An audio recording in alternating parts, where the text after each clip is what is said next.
சென்னை பாரிமுனை மற்றும் பெரியமேடு பகுதிகளில் போதைப் பொருள் வைத்திருந்ததாக 4 பேரை காவல்துறையினர் கைது செய்திருக்கின்றனர். இதை பற்றின மேலும் விவரங்களை எமது செய்தியாளர் சரவணகுமார் வழங்க கேட்கலாம். சரவணகுமார், வணக்கம். விவரங்கள் என்ன பகிரலாம்?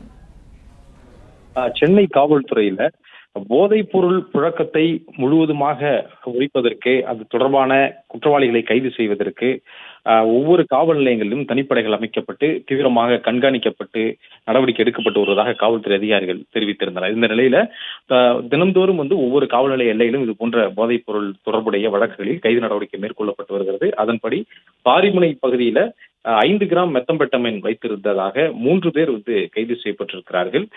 திருவொற்றியூர் பகுதியைச் சேர்ந்த தீபன், பழைய வண்ணாரப்பேட்டை பகுதியைச் சேர்ந்த மிதுன் மற்றும் காதர் மைதீன் ஆகிய இந்த 3 பேரும் வடக்கு கடற்கரை போலீசாரால் கைது செய்யப்பட்டு தொடர்ந்து அவரிடம் விசாரணை நடத்தப்படுகிறது. இவர்கள் யாரிடமிருந்து இந்த போதைப் பொருளை வாங்கி சப்ளை செய்திருக்கிறார்கள், விற்பனை செய்திருக்கிறார்கள் என்று விசாரணை மேற்கொள்ளப்பட்டு வருகிறது. இவர்கள் பல இளைஞர்களிடம் இது போன்ற போதைப் பொருட்களை விற்பனை செய்திருப்பதாக அவர்கள் வாக்குமூலமும் கொடுத்திருக்கிறார்கள்.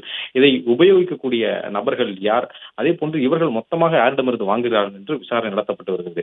இதே போல சென்னை பெரியமேடு பகுதியில வெளிநாட்டிலிருந்து கொண்டு வரப்பட்ட விலை உயர்ந்த ஓஜி என்ற ஒரு ரக கஞ்சாவையும் பறிமுதல் செய்திருக்கிறார்கள். 25 கிராம் பறிமுதல் செய்யப்பட்டிருக்கிறது. இந்த வழக்கு தொடர்பாக விப்பேரியைச் சேர்ந்த பிரவீன் என்கிற சையது ஜெயினுலாப்தீன் என்ற நபரையும் கைது செய்து பெரியமேடு போலீசார் விசாரணை மேற்கொண்டு வருகின்றனர்.